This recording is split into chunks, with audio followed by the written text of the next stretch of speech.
Така, казвам се Стоян Ковачев. Какво според вас е партньорството? В най-общ смисъл. Какво е необходимо за партньорството, за да бъде успешно?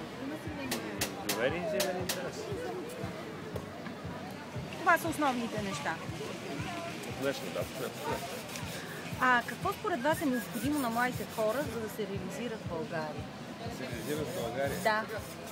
Според мен младите хора трябва да искат да се реализират, независимо дали в България или не. Но ако разгледаме, ако те искат да се реализират в България, какви възможности според вас трябва да им бъдат осигурени или каква подкрепа и от кого? Пример. Най-вече. Значи младите хора, както всички хора, но най-вече младите хора имат нужда от вяра в бъдещето, вярата идва от примера. За да имат добър пример, на който да подражават. Да погледнат хората, които са преди тях, хората, които в момента са активни, да кажат, да, има хора, които са успяли, значи много ясно. Какво бихте казали на младите хора, за да ги поощрите, насърчите, мотивирате? Да вярват в себе си и да търсят решението в себе си, а не в околната. Независимо дали в България или тук. Тогава винаги се успешно. Вяра в себе. Благодаря. Благодаря.